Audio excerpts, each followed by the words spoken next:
Hello, all. How's everyone doing? My name is Luke Davis, and today I will be presenting my podcast.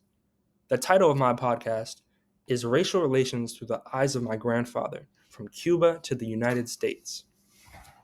Across the world, people come in many different colors, backgrounds, and traditions. My grandfather is a Spaniard who grew up in Cuba in the 1940s, having lighter skin. His parents and grandparents were born in Spain. His parents met on the ship that was going from Spain to Cuba, fleeing the Spanish Civil War. My grandfather's parents divorced, and his mother immigrated to Florida. My grandfather's father remarried a Cuban woman who wanted nothing to do with my grandfather and his sister and treated them horribly. It was then that my grandfather's mother returned to Cuba to get my grandfather and his sister.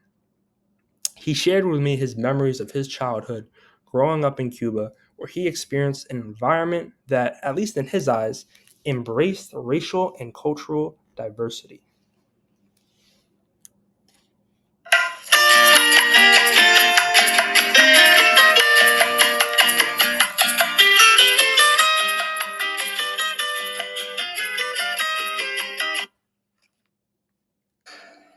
I remember back in Cuba when I was a little boy attending private school, seeing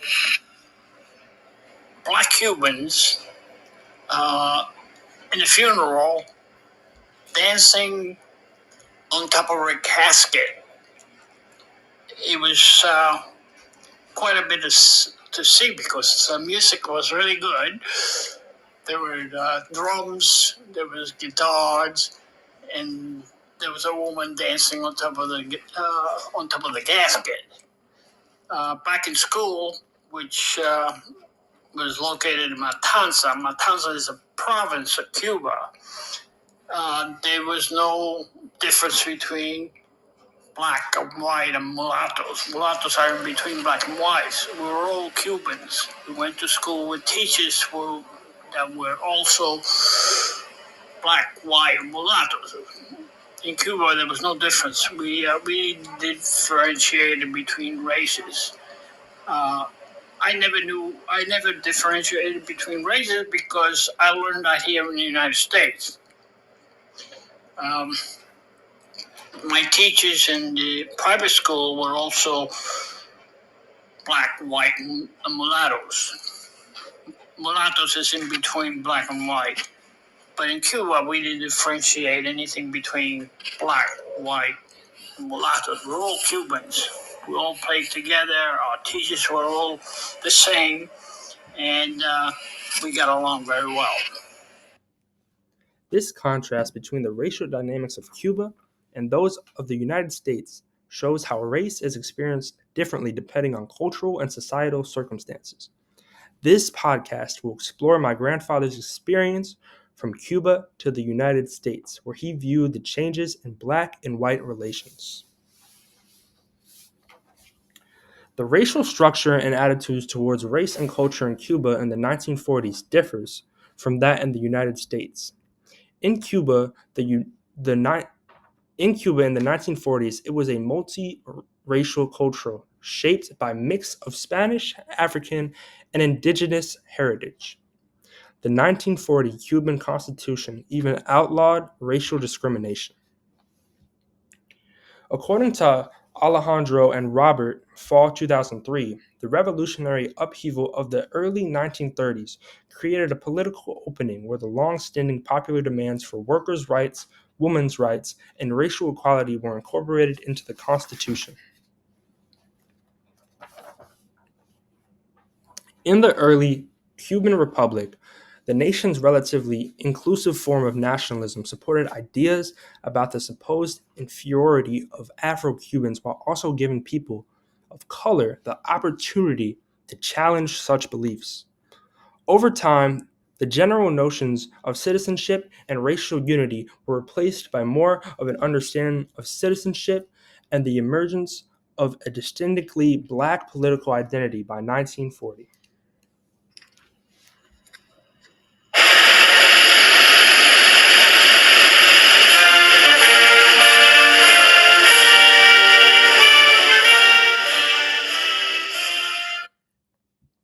The United States, in comparison, had a much different culture in regards to race and equality. In the 1940s, there was a cultural segregation in the North and legal segregation in the South. White and black cultures and communities developed separately, with African American cultural expressions such as jazz, blues, swing music that were often suitable to mainstream white audiences. The Harlem Renaissance had peaked earlier during the 1920s and 30s, leaving an influence on 1940s music and literature. Popular culture reflected unity against enemies but often created domestic racial stereotypes. The graphic novel Before the 13th shows the ideology of Jim Crow laws during the late 19th century until the mid 20th century. For example, in the narrative, the author shows Frederick Douglass and Ida B. Wells going into a restaurant while the waiter tells them they do not have seats available when every seat is open. The book showed how even after slavery, people of color were still left in bondage with less freedoms compared to white people. Racial inequality in the United States had layers of people of colors, not just black and white. For example, during times of slavery, they would separate the darker skinned black people from lighter skinned. According to inequality 2014, they separated the light skinned mixed race mulatto slaves and housed them in the master's house. These slaves worked in the home of their slave master because oftentimes they were the biracial children of their slave master. On the other hand, the darker skinned black slaves, they worked outdoors in the fields. In the 1940s, people of color fought against discrimination in the United States. According to Abreu 2012, blacks in New York City faced discrimination in housing, employment, and places of leisure and recreation, as well as police brutality, limited political representation, inadequate schools, and other public services. There was also racial segregation among immigrants in New York City, according to skin color and not where they came from. According to Abreu 2012, racial negotiation taking place among Latinos as living in New York City in the 1930s and 40s, light skinned Latinos as rarely interacted with or wanted any association with darker skinned Latinos and African Americans. Although in Cuba, in the 1940s, there was more integrated, there was a cultural divide in urban versus rural areas. In urban areas like Havana, Matanzas, or Santiago de Cuba, there was somewhat more racial mixing in public schools, particularly in lower income neighborhoods. In rural regions, access to education for Afro Cubans was more limited. Many schools lacked resources, and some local communities informally maintained segregation.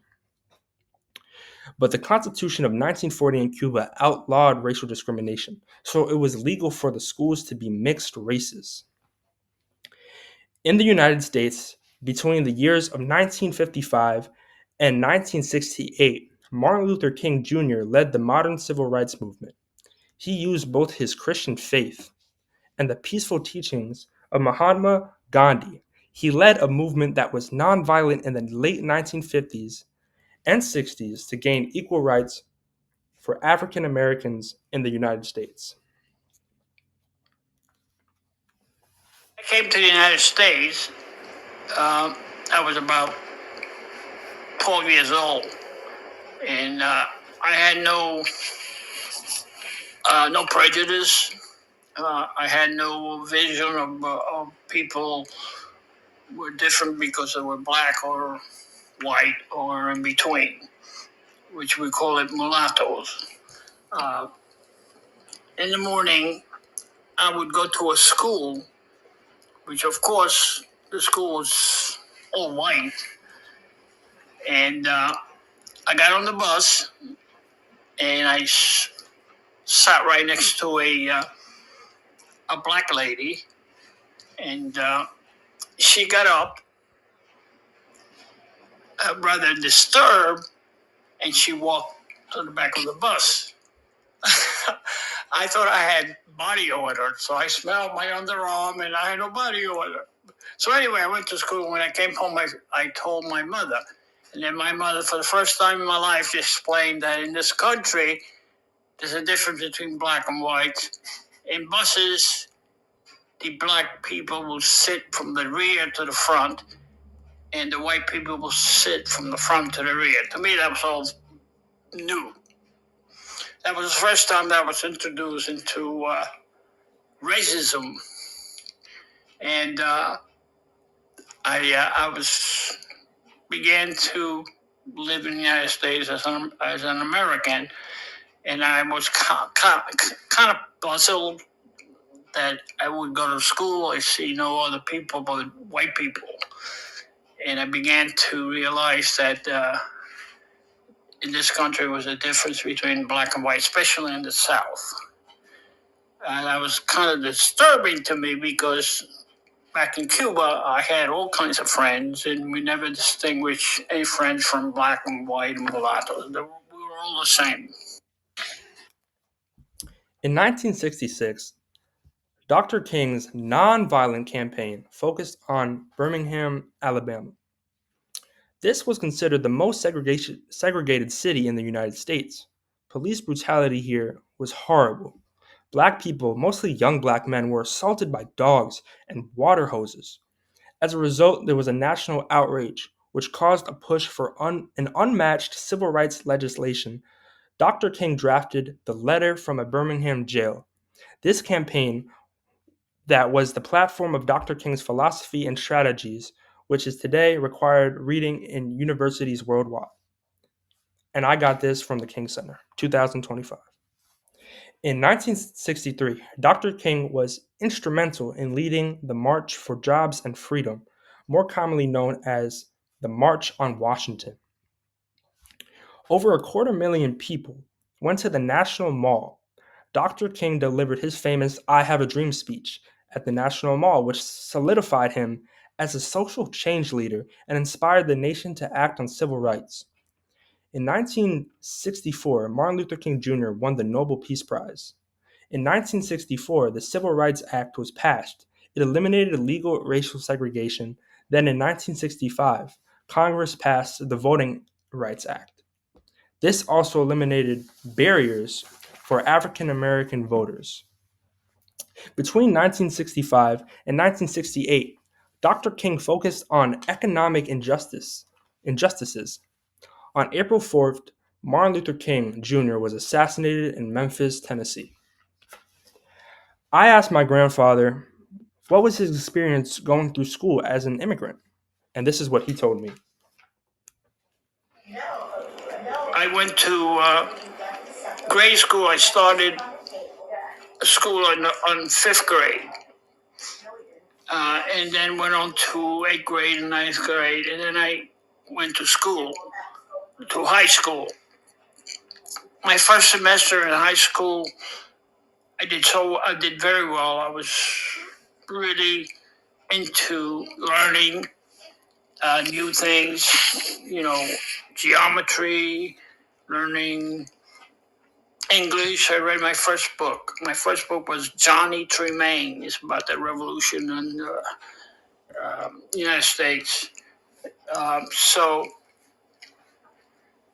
somehow I lost my way, and I was asked to join the honor society, and for some reason I became disinterested in school, and I did very bad. I played hooky as much as I could. I had the truant officers come to my house several times.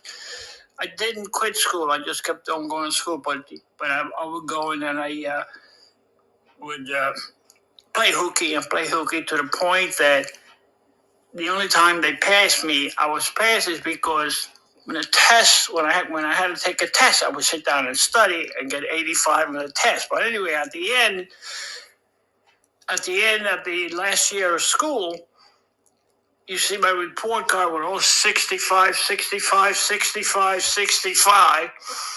And my finals were 85, 95. And that's the only reason that teachers passed me because I would do very well on the test. Well, I graduated high school with a very, very bad academic record. Also, while I was in high school, I joined the New York Air National Guard, and the kids, we were all the same age, around 17, 18, approaching 18, and all the kids had things, they, they, they went to college, they went to Brooklyn College, Queens College, and they were studying physics, engineering, and other things. And I felt kind of geez, what did I do? I screwed up high school.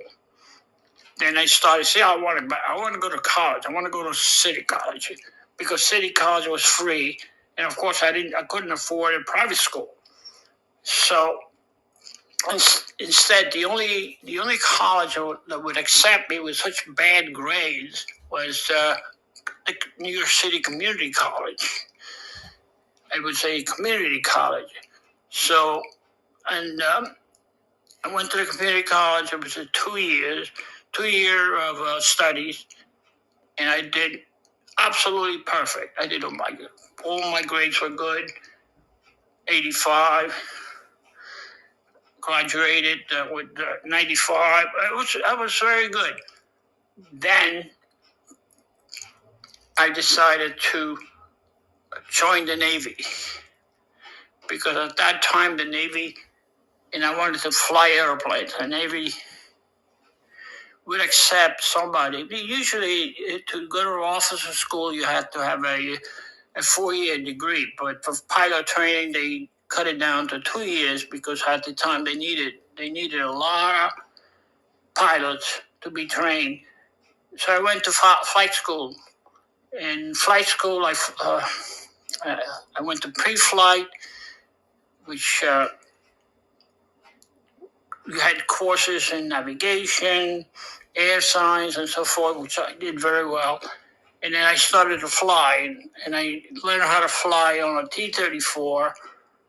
It was so great because I soloed that airplane, and I was going out of my mind because I was flying the airplane by myself.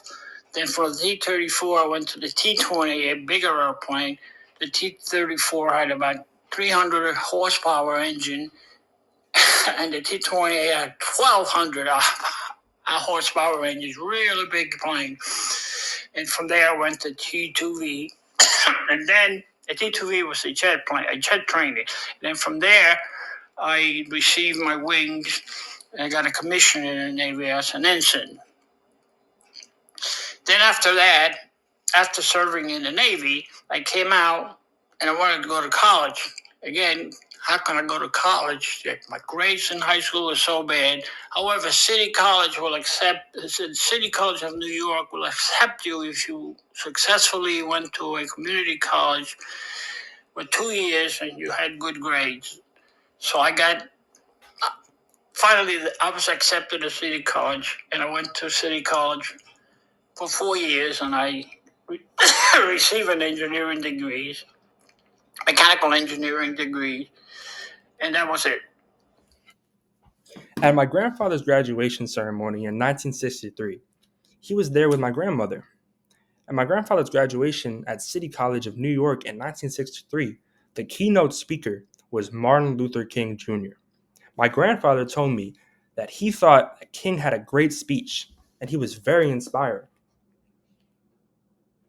I met a nursing student while I was going to college, and we decided to get married. So we got married, and then that was my third year in college, and she helped me go to the fourth year in college when I graduated. On my graduation, the keynote speaker was Martin Luther King. It was a good speech, but I didn't realize who he was, how important he was in civil rights, and to me that was an experience. In conclusion, this podcast covered the experience my grandfather went through, immigrating from Cuba at the age of 12 and experiencing the harsh reality of segregation in the United States, Growing up in Cuba, my grandfather did not experience racial segregation with schools and communities. I compared the racial relations with Cuba and the United States in the 1940s.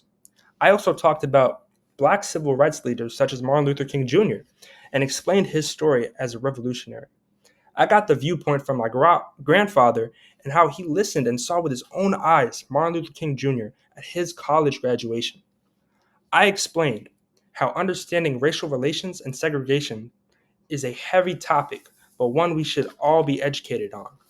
This podcast served as a reflection for me to see my grandfather's journey immigrating from Cuba to the United States, experiencing the racial segregation. That was my podcast, and thank you for listening.